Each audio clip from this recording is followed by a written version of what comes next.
I could see Eastman doing some amazing things with Detroit architecture, especially the GM Renaissance Center. Now you can see more of his work at DetroitPerforms.org. And here is the iconic memorial to boxing legend Joe Louis. The fist sits at the end of Woodward in front of Hart Plaza. This monument epitomizes the heart, soul, and toughness of Detroit. And our next group of young performers embodies those same characteristics through their words and music. Here are Detroit's own Dirty Politix Records.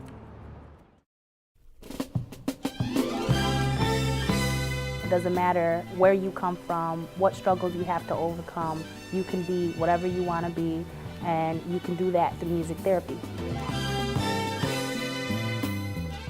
DPR came together because there were so many people that were kind of like interested in the same music, activism, spreading love, hip hop, you know, so we kind of came together because we've known each other for a while. You know, myself, Knox, and Lex, and then after that, you know, Eddie, Nando, Sandy, kind of just became part of the crew.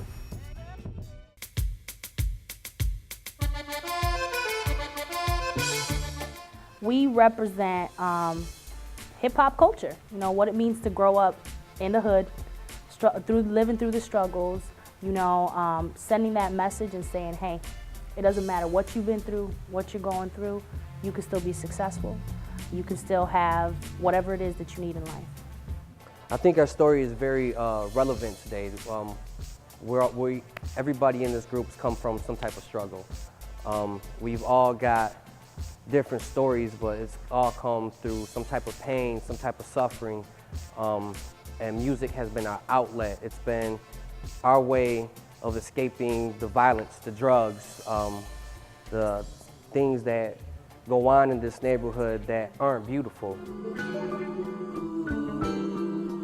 Almost such a sky. Okay, kindergarten, we got the kazoo, and I'm playing the kazoo.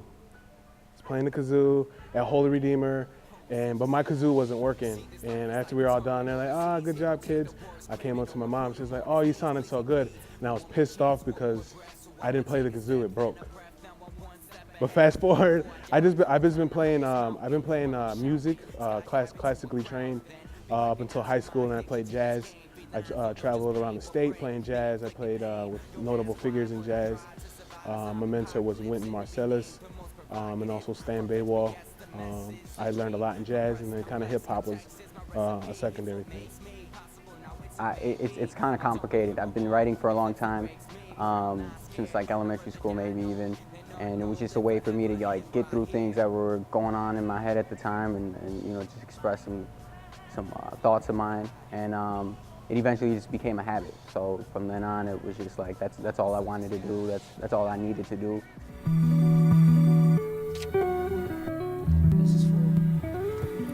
Music, a way of life, I guess, just living, just making it to where it's more, like doing music isn't a hobby, you know what I mean? Like I want to be able to do this every day, you know, go to like Cuba and like link up with some activists or like some other MCs and producers over there, and head over to Berlin and do the same thing, or just wherever, just, you know, travel and link up with everyone else and help project those stories as well. In a world of dominant culture through patriarchy, whatever you want to call it, I'm providing a counter narrative for my people of the city, and my identity is indigenous culture, so that's what I represent. That's my counter narrative to those things, to the mainstream narrative of what's going on. I hope that what my music can do for others is to inspire them as a form of therapy. You know, they just go home, listen to my music, you know, can get all their anger out, you know, have a connection with me, even though they don't know me.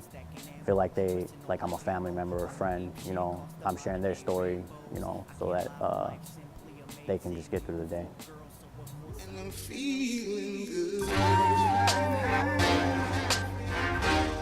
I want to be able to transmit everything from the sound to the mechanics, the wording, the lyrics, everything that comes with it, the visual, the audio, everything to its full extent. Reach as many people as I could or can with my music, and just, you know, be the voice of the voiceless.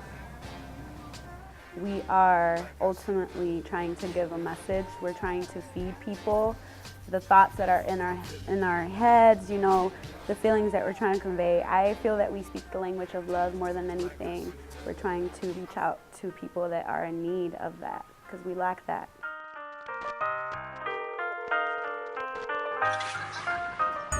What makes my narrative important in these times of doing music is it's not only my narrative, I represent everyone around me in my community. My story is also my neighbor's story. You know, I know how it feels, you know, to grow up poor, you know, not having nothing, coming from nothing and making something out of nothing.